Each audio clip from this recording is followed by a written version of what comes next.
लेकर के आए हैं एनडीए 2024 का फर्स्ट एनडीए। इसके अंदर आपके लिए 30 डेज का एक एनडीए क्रैश कोर्स डिजाइन किया है आईडी क्लासेस में, जिसके अंदर हमारी एक बेहतरीन इंग्लिश और इंग्लिश हम 30 दिन में कैसे कवर करेंगे। 30 दिन में हम सबसे पहले वोकैबुलरी। मेरा नाम सुष्पेंद्र सिंह शेखावत है और मैं आपको एनडीए का जो मैथमेटिक्स का सेक्शन है फर्स्ट बात सुनी। मेरा नाम है आर्य भारद्वाज, मैं आपकी जी की हिंदी की क्लासेस में पता कर देंगे आप। ठीक है, एक लास्ट क्वेश्चन ये है कि फंक्शन ऑफ ब्लड बता दें। फंक्शन ऑफ ब्लड आपको बताना है। आपका नाम क्या है? विनय। आपको बताना है फंक्शन ऑफ ब्लड, और कोई नहीं बोलेगा। यस। और ठीक है, और कुछ? और मेजर फंक्शन क्या है? ये तो ठीक है, ट्रांसपोर्ट का काम करता है ब्लड, बिल्कुल सही बताया आपने। मेजर फंक्शन क्या है ब्लड का?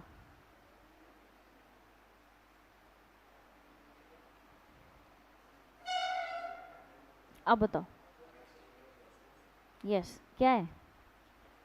क्या है? ठीक है, बॉडी के टेम्परेचर को मेंटेन करने में हेल्प करता है।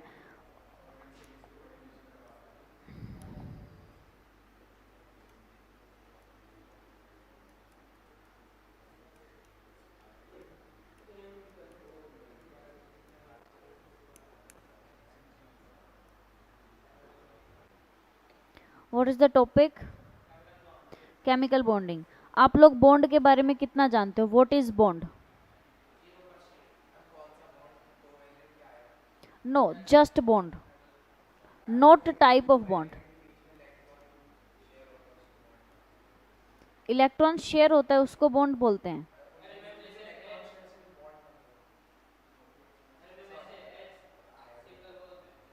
ठीक है,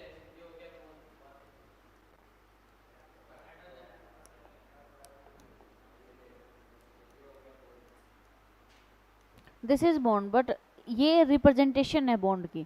बॉन्ड का क्या मतलब होता है? कोई भी दो एटम्स के बीच में जो अट्रैक्टिव फोर्स वर्क करती है, जो इनको टुगेदर बाइंड करके रखती है, उसको क्या बोलते हैं? बॉन्ड बोलते हैं। ये ज़रूरी नहीं है कि इलेक्ट्रॉन की शेयरिंग ही होगी, वो ट्रांसफ़र भी हो सकता है या डोनेट भी कर सकता है वो उसको कम्प्लीटली। ठीक है, तो बॉन्ड इज़ नथिंग बट एक ऐसी अट्रैक्टिव फोर्स जो दो एटम्स या दो मॉलिक्यूल्स के बीच में किसका काम करेगी?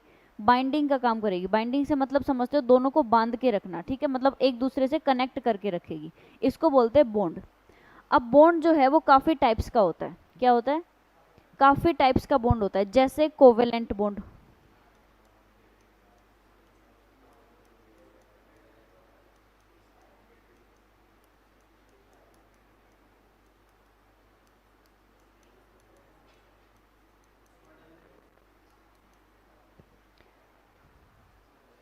बॉन्ड टाइप्स ऑफ बॉन्ड काफ़ी होते हैं, जैसे covalent bond, ionic bond, coordinate bond. ठीक है, तो सबसे पहले जो हम पढ़ेंगे वो है आयोनिक बॉन्ड।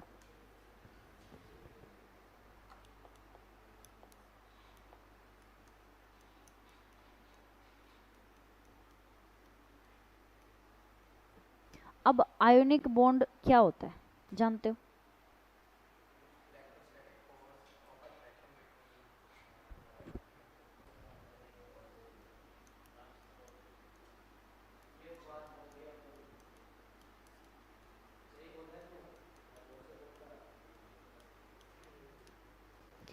एक ऐसा बॉन्ड जो किससे बनता है? कंप्लीट ट्रांसफर ऑफ इलेक्ट्रॉन से बनता है।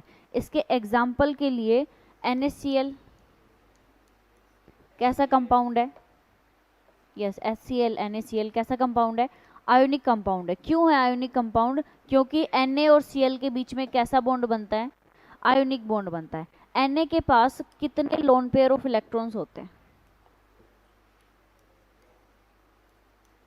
सोडियम के पास कितने लोन पेयर होते हैं? लोन पेयर तो समझते हो ना क्या होता है? सोडियम के पास कितने लोन पेयर होते हैं?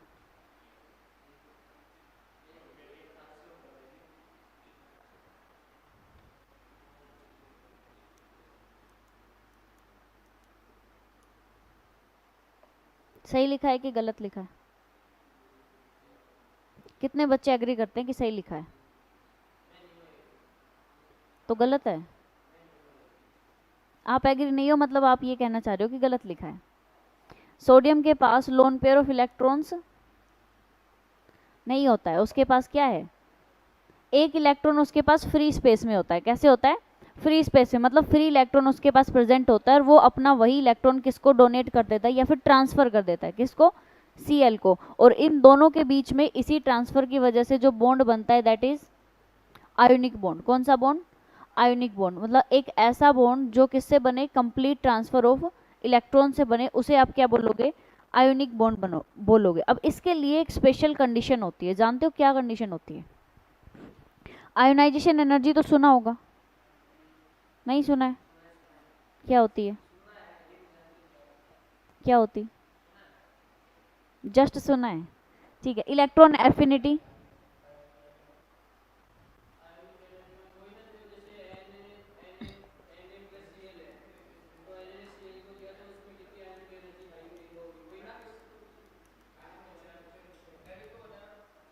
क्या आपको पता है,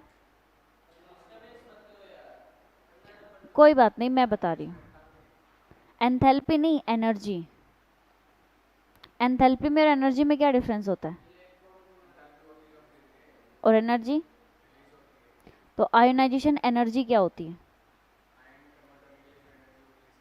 एग्जैक्टली आयंस में कन्वर्ट होने के लिए जो एनर्जी आपको चाहिए होती है या जो एनर्जी उस टाइम पे रिलीज होती है। अब Na और Cl ने बॉन्ड बनाया, आयन ही तो ट्रांसफर हुआ है, इलेक्ट्रॉन कहाँ हुआ है, Na से कहाँ गया है, Cl के पास गया है। तो जब उस बॉन्ड को आप ब्रेक करोगे तो भी आपको कोई ना कोई एनर्जी चाहिए होगी, और जब उस बॉन्ड को फॉर्मेशन हो रही होगी तब भी आपको किसी ना किसी एनर्जी की ज़रूरत होगी। तो इसके अंदर दो कंडीशंस होती हैं, एक तो इलेक्ट्रॉन एफिनिटी और दूसरी आयोनाइजेशन एनर्जी।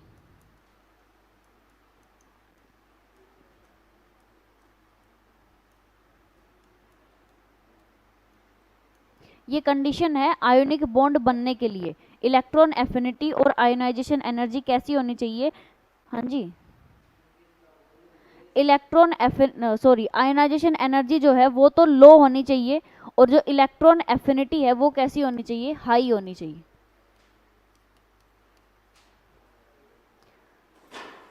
क्या, जब भी आयोनिक बॉन्ड बनेगा उसके लिए दो कंडीशंस होंगी, ठीक है। एक, आयोनाइजेशन एनर्जी लो होगी, किसकी, मेटल्स की, किसकी,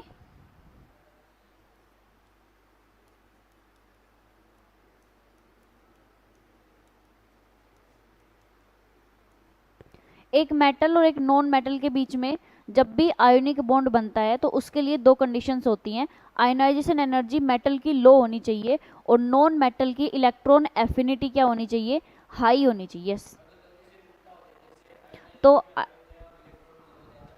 तो आयोनिक बॉन्ड नहीं बनेगा। जब भी आयोनिक बॉन्ड बनेगा ये कंडीशन फॉलो होनी चाहिए। अब इलेक्ट्रॉन एफिनिटी से आप क्या समझते हो,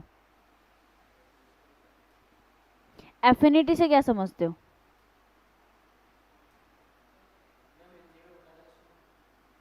हिंदी में ही पूछना चाह रही हूँ मैं कि एफिनिटी से आप लोग क्या समझते हो। Not infinity, affinity.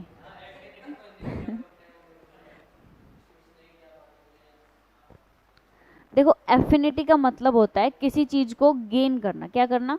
जैसे मान लो कोई मेटल है, उसके ऊपर, या फिर मान लो ए मेटल है, उसके ऊपर पॉजिटिव चार्ज है,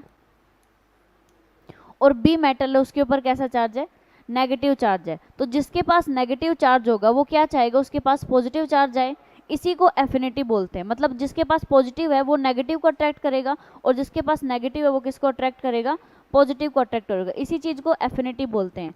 तो नॉन मेटल की इलेक्ट्रॉन एफिनिटी हाई होनी चाहिए, क्योंकि मेटल को डोनेट, जो इलेक्ट्रॉन है उसको डोनेट या ट्रांसफर कौन करेगा, ज़्यादा इलेक्ट्रॉन्स किसके पास होते हैं, मेटल्स के पास या नॉन मेटल्स के पास, मेटल्स के पास। जब मेटल के पास इलेक्ट्रॉन है, सोडियम मेटल के पास इलेक्ट्रॉन है, वो क्लोरीन को ट्रांसफर करेगा, तो इलेक्ट्रॉन एफिनिटी हाई किसकी होनी चाहिए, क्लोरीन की कि सोडियम की,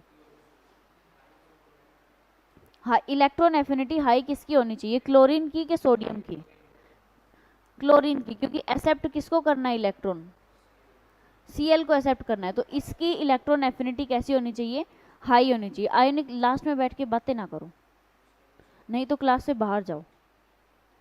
समझ आया दोनों को। तो सोडियम और क्लोरीन जब आयोनिक बॉन्ड बनाते हैं तो जो नॉन मेटल है यानी जो क्लोरीन है उसकी इलेक्ट्रॉन एफिनिटी कैसी होनी चाहिए, हाई होनी चाहिए, और जो सोडियम मेटल है उसकी आयोनाइजेशन एनर्जी कैसी होनी चाहिए, लो होनी चाहिए, मतलब वो जल्दी से इलेक्ट्रॉन्स को क्या कर दे, लूज कर दे या फिर ट्रांसफर कर दे। ठीक है, यहाँ तक किसी को कोई दिक्कत हो तो बताओ, समझ गए? ठीक है, तो आयोनिक बॉन्ड कैसा बॉन्ड होता है जिसके अंदर कंप्लीट ट्रांसफर ऑफ इलेक्ट्रॉन्स होता है। इसके लिए कौन कौन सी कंडीशंस चाहिए होती हैं?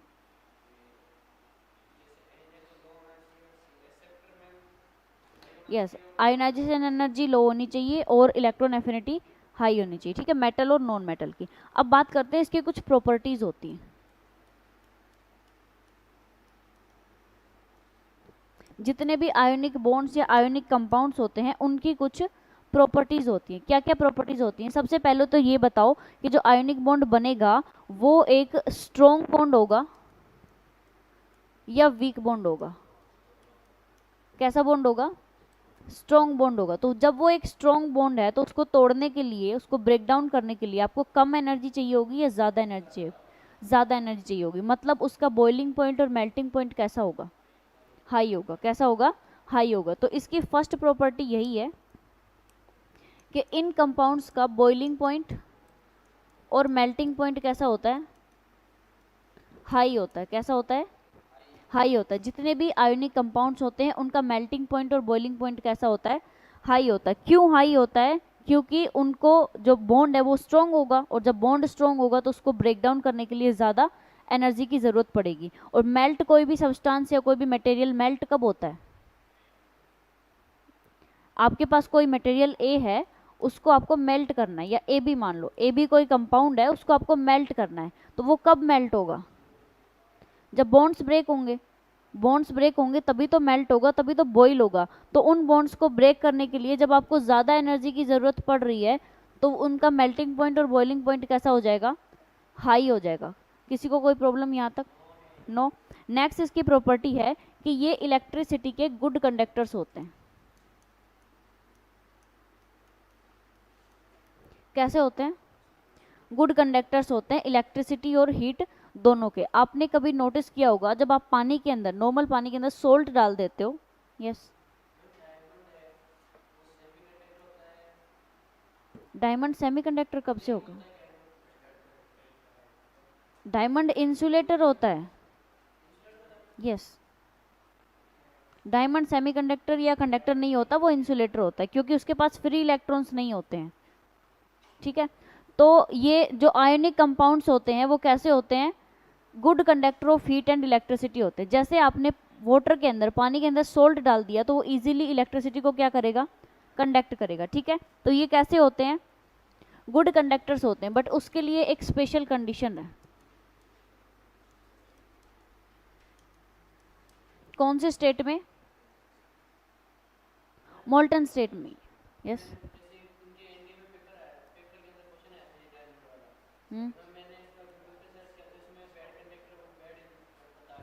तो बैड कंडक्टर और इंसुलेटर का एक ही मतलब होता है। या तो आप बैड कंडक्टर बोल दो या फिर आप इंसुलेटर बोल दो, एक ही बात है। तो जो आयनिक कंपाउंड्स होते हैं वो गुड कंडक्टर होते हैं किसके? हीट के और इलेक्ट्रिसिटी के। कौन से स्टेट में? मोल्टन या फिर लिक्विड स्टेट में। कैसे स्टेट में? लिक्विड स्टेट में। ठीक है, क्योंकि जब सोल्ट, नॉर्मल जो सोल्ट है, सॉलिड स्टेट में है, सॉलिड फॉर्म में है, क्या वो इलेक्ट्रिसिटी कंडक्ट करेगा?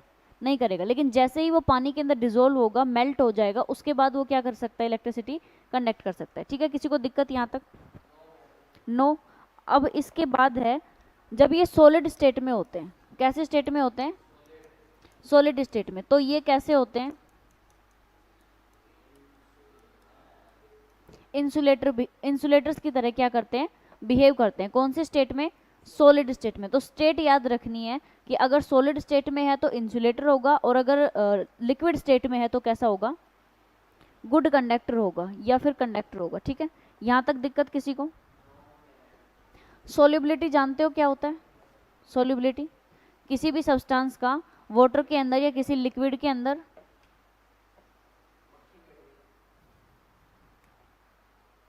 किसी भी सब्सटेंस का किसी लिक्विड के अंदर क्या हो जाना?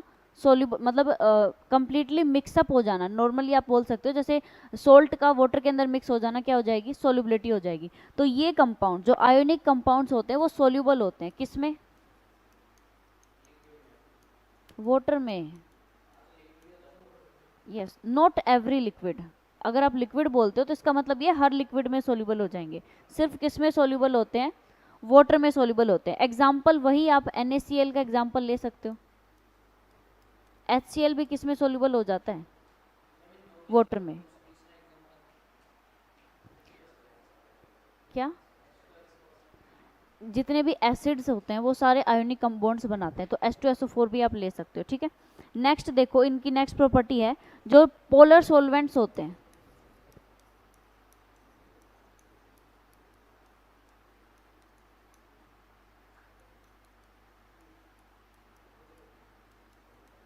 पोलर सॉल्वेंट्स के अंदर ये कैसे होते हैं, इनसॉल्युबल होते हैं। पोलर सॉल्वेंट्स जैसे,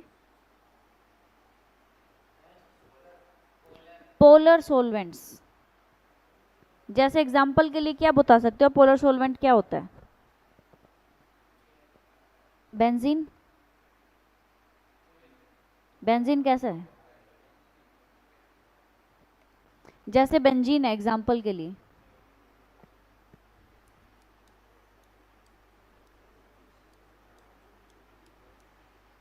बेंजीन कैसा सॉल्वेंट है, पोलर सॉल्वेंट है। तो ये कंपाउंड्स, आयोनिक कंपाउंड्स कभी भी किसी भी पोलर सॉल्वेंट के अंदर सॉल्युबल नहीं होते, ठीक है। यहां तक किसी को कोई प्रॉब्लम हो तो बताओ। यस,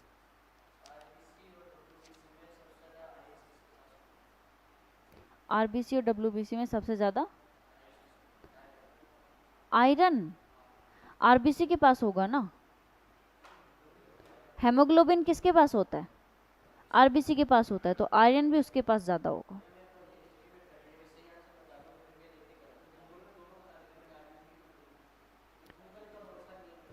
किसी भी चीज को ब्लाइंडली ट्रस्ट नहीं करना है, ठीक है। यहाँ आयोनिक कंपाउंड में, आयोनिक बॉन्ड में किसी को कोई प्रॉब्लम हो तो बताओ। नो, ठीक है। नेक्स्ट है कोवेलेंट बॉन्ड।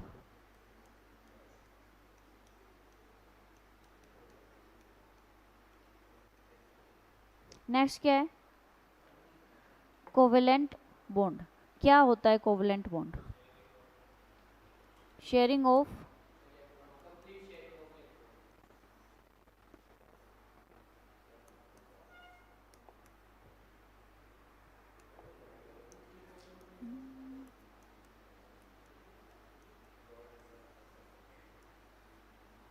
इनमें से कौन सा कोवेलेंट बॉन्ड है, सेकंड वाला कौन सा है, इसमें क्या हो रही है, इलेक्ट्रॉन्स की शेयरिंग। एक ऐसा बॉन्ड जिसके अंदर एक जो एटम है वो कंप्लीटली इलेक्ट्रॉन दूसरे एटम को ट्रांसफर नहीं करता है, बल्कि वो दोनों एटम्स मिलके क्या कर लेते हैं, शेयरिंग कर लेते हैं। उसी बॉन्ड को आप क्या बोलते हो, कोवेलेंट बॉन्ड बोलते हो। अब ये बॉन्ड स्ट्रॉन्ग होता है कि वीक होता है, वीक। कोवेलेंट बॉन्ड स्ट्रॉन्ग होता है कि वीक होता है,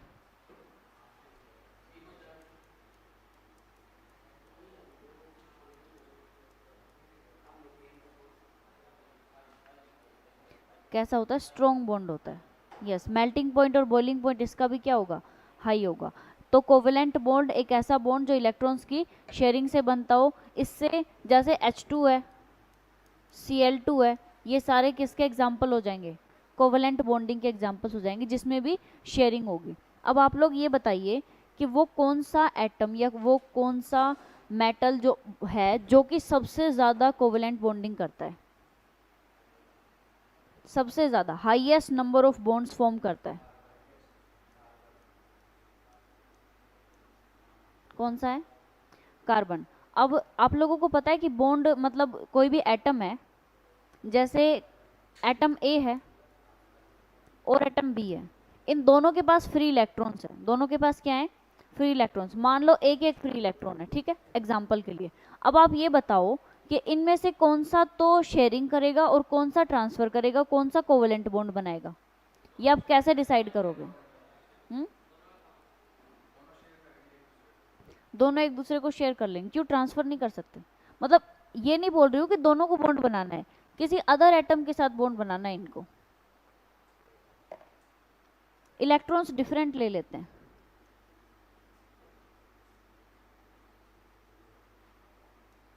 अब बताओ कौन सा शेयरिंग करेगा और कौन सा ट्रांसफर करेगा?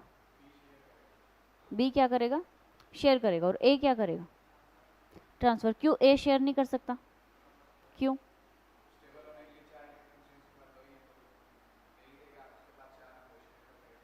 यस, एक एटम को स्टेबल होने के लिए या स्टेबल कॉन्फ़िगरेशन गेन करने के लिए कितने इलेक्ट्रॉन्स चाहिए होते हैं? 8। कितने चाहिए होते हैं? 8 इलेक्ट्रॉन्स चाहिए होते हैं। इसके अंदर 3 कंडीशंस होती हैं।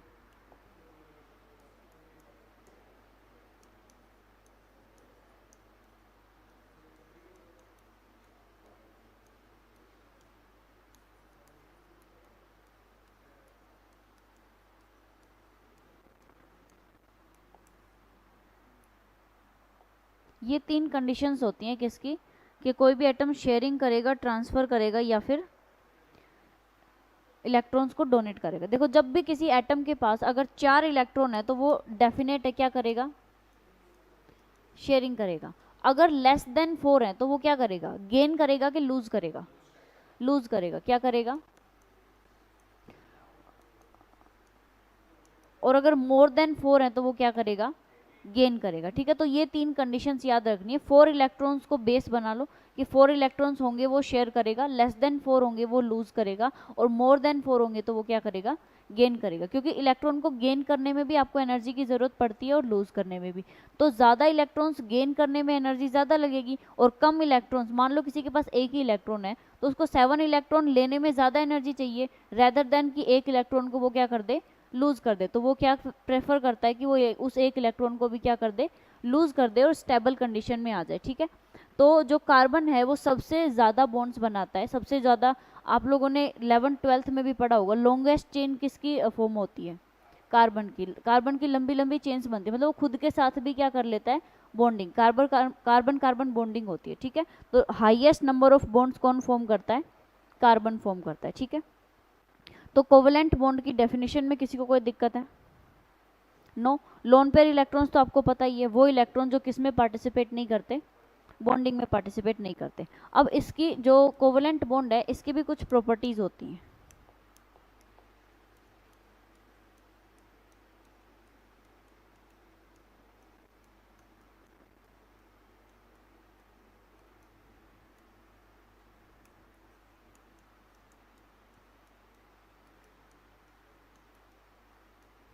इनका मेल्टिंग पॉइंट और बॉइलिंग पॉइंट हाई होता है, क्योंकि जो कोवेलेंट बॉन्ड है वो कैसा बॉन्ड होता है?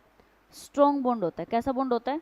स्ट्रॉन्ग बॉन्ड होता है। आप इजीली जो कार्बन कार्बन के बीच का बॉन्ड है उसे इजीली ब्रेक नहीं कर सकते, उसके लिए आपको एक अमाउंट ऑफ एनर्जी प्रोवाइड करनी पड़ेगी। ठीक है, नेक्स्ट प्रॉपर्टी है कि ये बेड कंडक्टर्स होते हैं। बेड कंडक्टर्स होते हैं किसके? इलेक्ट्रिसिटी के। इसके अंदर भी एक एक्सेप्शन होता है। जनरली जितने भी कोवेलेंट कंपाउंड्स है वो सारे कैसे होते हैं? बेड कंडक्टर होते हैं। जैसे कोवेलेंट कंपाउंड डायमंड। डायमंड क्या है? कोवेलेंट कंपाउंड है। C60 क्या है? कोवेलेंट कंपाउंड है। ग्रेफाइट क्या है? कोवेलेंट कंपाउंड है। ठीक है, इसके अलावा ये एलोट्रोप्स हैं किसके? कार्बन के। किसके हैं? कार्बन के। एक तो ये कोवेलेंट कंपाउंड्स हैं और दूसरे ये कार्बन के क्या हैं? एलोट्रोप्स हैं। ये तीनों ही कोवेलेंट कंपाउंड्स हैं, बट ये तीनों के तीनों बेड कंडक्टर नहीं है। इनमें से एक है जो एक्सेप्शनल केस में आता है, ग्रेफाइट। क्या? ग्रेफाइट, जो आपके पेंसिल के सिरके में होता है ना, जो पेंसिल के अंदर जो निब होती है उसके अंदर जो ब्लैक कलर का कंपाउंड होता है वही क्या है? ग्रेफाइट है। और आप लोगों ने वो एक्सपेरिमेंट ज़रूर किया होगा जिसमें पेंसिल से इलेक्ट्रिक रोड बनाई जाती है। मतलब वो जस्ट एक एक्सपेरिमेंट है। उसमें एक गिलास होता है जिसके अंदर आप पानी फिल करते हो, 2 पेंसिल लेते हो और उसके अंदर जो ग्रेफाइट होता है उसको दोनों वायर से कनेक्ट करके जब आप इलेक्ट्रिसिटी से कनेक्ट करोगे तो डेफिनेट है कि पानी क्या हो जाएगा? गर्म हो जाएगा, क्योंकि वो इलेक्ट्रिसिटी को क्या करता है, कंडक्ट करता है। जब इलेक्ट्रिसिटी कंडक्ट होगी तभी तो पानी गर्म होगा। तो ये एक एक्सपेरिमेंट है, ये प्रूफ करने के लिए कि जो ग्रेफाइट है वो गुड कंडक्टर ऑफ इलेक्ट्रिसिटी है। ऑल्दो ग्रेफाइट एक कोवेलेंट कंपाउंड है, फिर भी वो क्या है, एक एक्सेप्शनल केस में आता है। तो ओनली ग्रेफाइट ही एक ऐसा कोवेलेंट कंपाउंड है जो कैसा होता है, गुड कंडक्टर होता है, दोनों का, हीट का भी और इलेक्ट्रिसिटी का भी। ठीक है, आप लोग ये बात जानते हो कि जब जब इलेक्ट्रिसिटी ट्रांसफर होती है तो उसके साथ हीट भी क्या होती है, ट्रांसफर होती है। इलेक्ट्रिसिटी कभी ऐसा नहीं होता कि इलेक्ट्रिसिटी तो ट्रांसफर हो रही है बट हीट नहीं हो रही है, दोनों एक साथ ट्रांसफर होते हैं। ठीक है, यहाँ तक किसी को कोई दिक्कत है? नो। अब इनकी अगर सोल्यूबिलिटी की बात करें तो ये सोल्यूबल होते हैं किसके अंदर, वाटर में। जो कोवेलेंट कंपाउंड्स होते हैं वो सोल्यूबल होते हैं किसमें, वाटर में या पोलर सॉल्वेंट्स में? पोलर सॉल्वेंट्स में।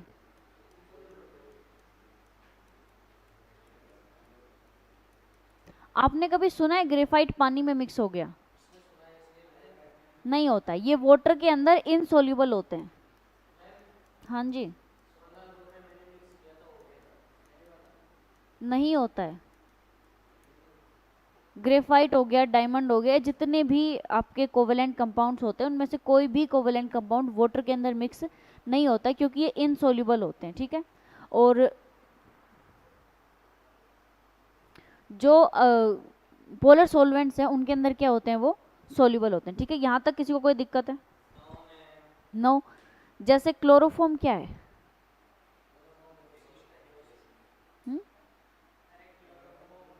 क्लोरोफॉर्म एक पोलर सॉल्वेंट है। क्या है, पोलर सॉल्वेंट है। बेंजीन क्या है, पोलर सॉल्वेंट है। एसीटोन क्या है, पोलर सॉल्वेंट है। जो नेल पेंट या नेल पॉलिश रिमूवर होता है उसके अंदर क्या प्रेजेंट होता है, एसीटोन प्रेजेंट होता है। एसीटोन एक ऐसा कंपाउंड है जिसको अगर आप ओपनली रखते हो तो वो बहुत जल्दी वेपोराइज हो जाता है। ठीक है, तो ये सारे पोलर सॉल्वेंट्स हैं जिनके अंदर कोवेलेंट कंपाउंड्स क्या होते हैं, सोल्यूबल होते हैं। ठीक है, किसी को कोई दिक्कत, एनी प्रॉब्लम? नो। अब जो कोवेलेंट बॉन्ड होता है, नो मोर टॉक्स।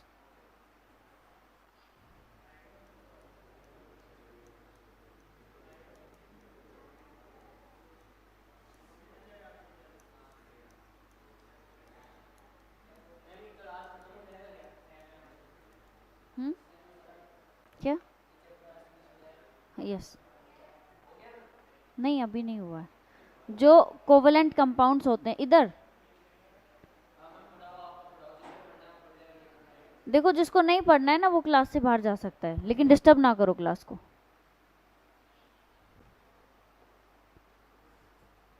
कोवेलेंट कंपाउंड्स को या कोवेलेंट बॉन्ड्स को दो कैटेगरीज में डिवाइड किया गया है, पोलर कोवेलेंट बॉन्ड और non polar covalent bond. Polar covalent bond वो होते हैं जो दो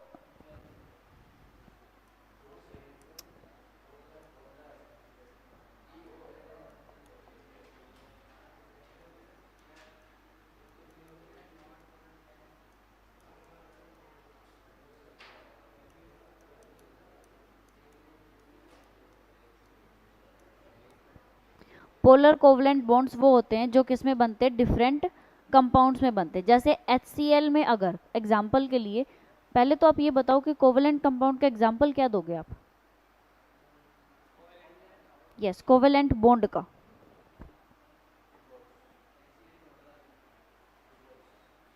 ग्लूकोज और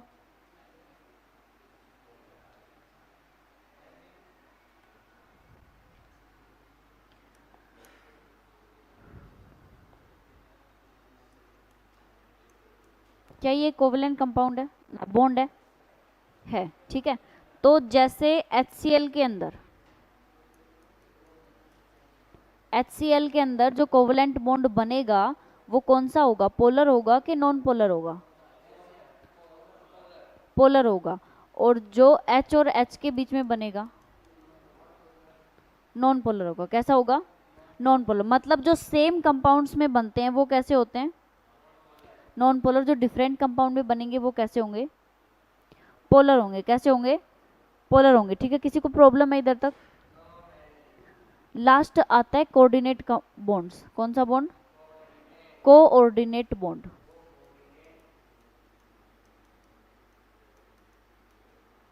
इसमें क्या होता है?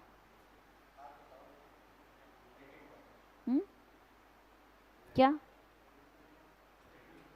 कौन सा बॉन्ड? लेटिव बॉन्ड, डेटिव बॉन्ड। कौन सा बॉन्ड? एरो साइन से इसको क्या किया जाता है? रिप्रेजेंट किया जाता है, जिसमें एक जो एटम है वो दूसरे एटम को कंप्लीटली इलेक्ट्रॉन क्या कर देता है? डोनेट कर देता है। क्या कर देता है? डोनेट कर देता है। इसमें एक एटम डोनर एटम होता है और दूसरे को क्या बोलते हैं? एक्सेप्टर एटम बोलते हैं। ठीक है, किसी को कोई प्रॉब्लम है यहाँ तक? एग्जाम्पल के लिए मैं क्या लिख सकती हूँ?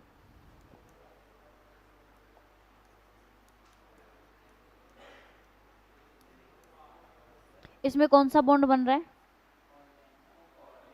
Coordinate bond. कौन सा बॉन्ड बन रहा है? Coordinate bond. कौन इलेक्ट्रॉन्स को डोनेट कर रहा है? इलेक्ट्रॉन डोनेट कौन कर रहा है? सल्फर के ऑक्सीजन? सल्फर। कौन कर रहा है? सल्फर। ठीक है, ओके। यहाँ तक किसी को कोई प्रॉब्लम है? तीनों बॉन्ड्स में नो प्रॉब्लम। ठीक है, अमोनियम क्लोराइड का फॉर्मूला बताना।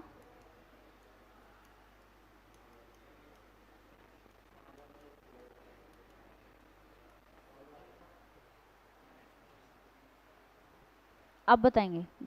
यस, अमोनियम क्लोराइड का chemical formula NH2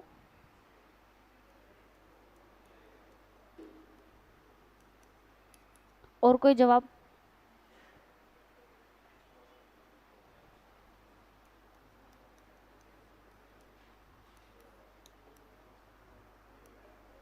any more answer? No? आपको इन दोनों में से कौन सा, ये बता दो। सेकंड वाला NH3C।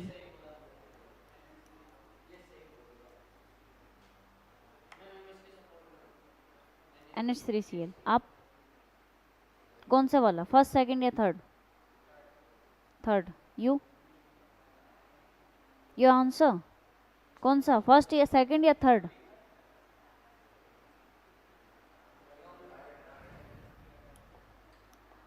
क्या बोला? थर्ड? सेकंड। कौन सा है? Second, NH4Cl। आपने सही बताया। क्या होता है अमोनियम क्लोराइड का फॉर्मूला? NH4Cl। अब अमोनियम क्लोराइड क्यों पूछा मैंने? अमोनियम क्लोराइड क्यों पूछा? इसके पीछे रीजन है।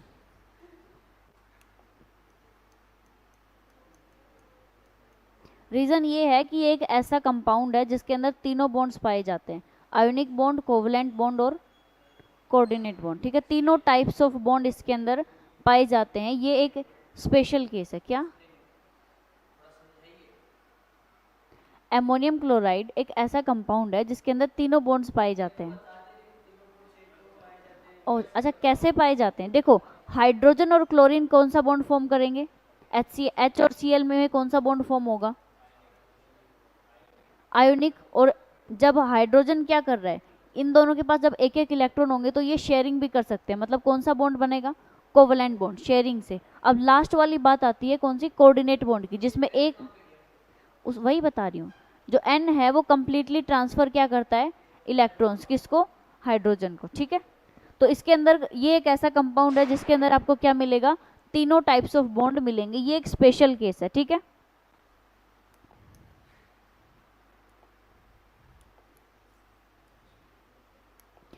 अब अभी तक जो बॉन्ड्स हमने पढ़े उनमें जनरली कंपाउंड्स में कौन सा बॉन्ड था? सिंगल बॉन्ड था, एक ही बॉन्ड था ना। जब दो ही कंपाउंड्स के बीच में एक से ज़्यादा बॉन्ड बनते तो क्या बोलेंगे? Double bond. डबल बॉन्ड, जैसे सिंगल बॉन्ड होगा तो उसको आप, जैसे A और B है,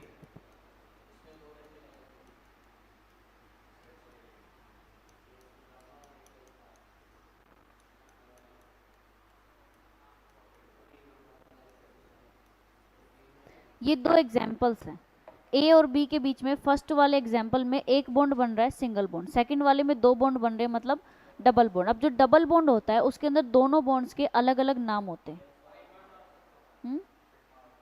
सिग्मा और पाई बॉन्ड। तो कौन से वाला सिग्मा होता है, कौन से वाला पाई होता है? नो, ऐसा नहीं होता है, फिक्स होता है। जब ट्रिपल बॉन्ड बनेगा ना उसमें भी फिक्स होगा। ऊपर वाला बॉन्ड कौन सा बॉन्ड होता है? Pi bond. और नीचे वाला बॉन्ड कौन सा बॉन्ड होगा? Sigma bond. ठीक है, रिप्रेजेंटेशन कैसे होता है?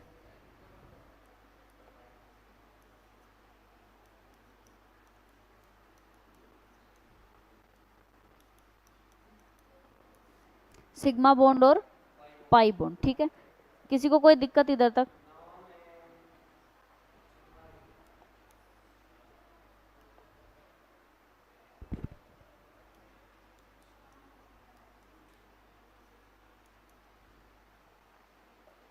ठीक है, एनी डाउट्स? नो, सब समझ में आ गया? समझ गए? आप बताएंगे। बिल्कुल समझ में आ गया, इसीलिए तो पूछ रही हूँ, नहीं तो आप लोग पूछते कि नहीं समझ में आया।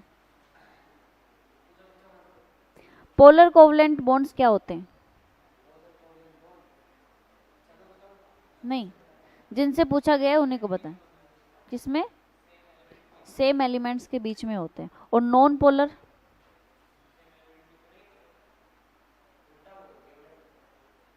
पोलर कैसे होते हैं? जो डिफरेंट में होते हैं। और नॉन पोलर जो कैसे होते हैं?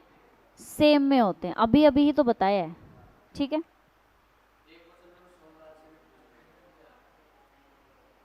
किसी को कोई डाउट हो तो पूछ सकते हो। No doubt? एक मिनट,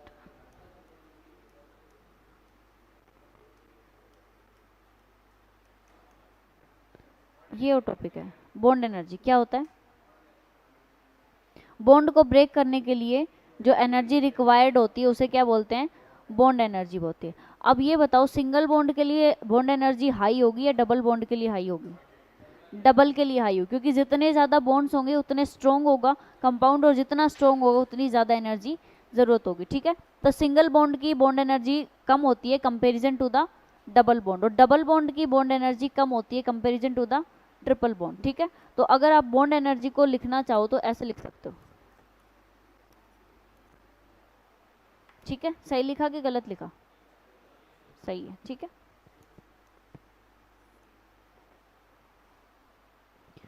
अब बताओ कोई डाउट हो तो।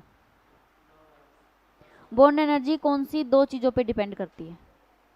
बॉन्ड एनर्जी कौन सी दो चीज़ों पे डिपेंड करती है? किस पे?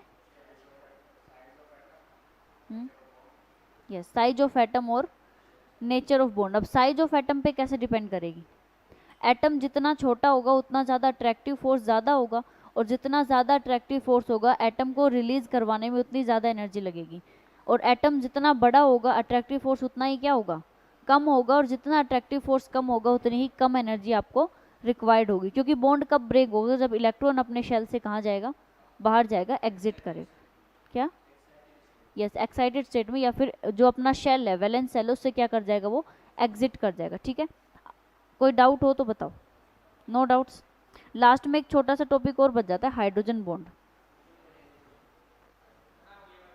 क्या?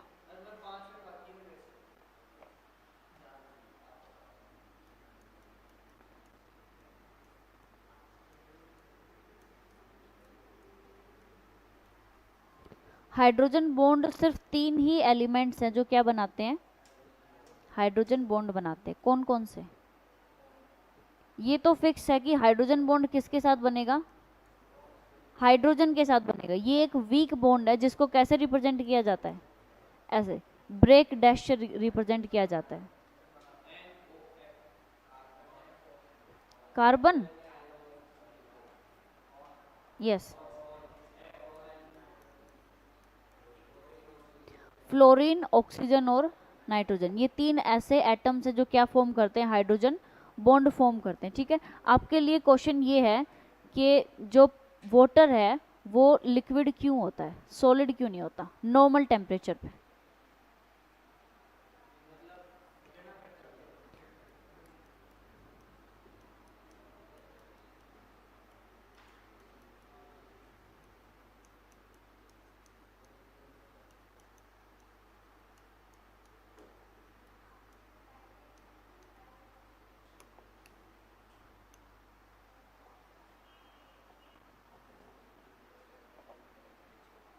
इस क्वेश्चन का आंसर कर।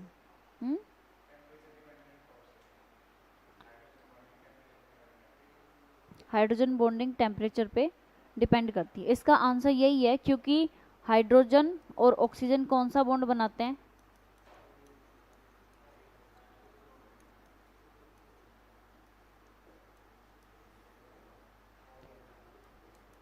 वहीं पर एक और कंपाउंड है H2S, जो कि कैसा होता है? गैसियस फॉर्म में होता है। कैसा होता है? गैसियस फॉर्म में होता है रूम टेम्परेचर के ऊपर। इसका आंसर ये है, पानी लिक्विड की होता है, क्योंकि उसके अंदर कौन सी बॉन्डिंग होती है? हाइड्रोजन बॉन्डिंग होती है। ठीक है, जय हिंद।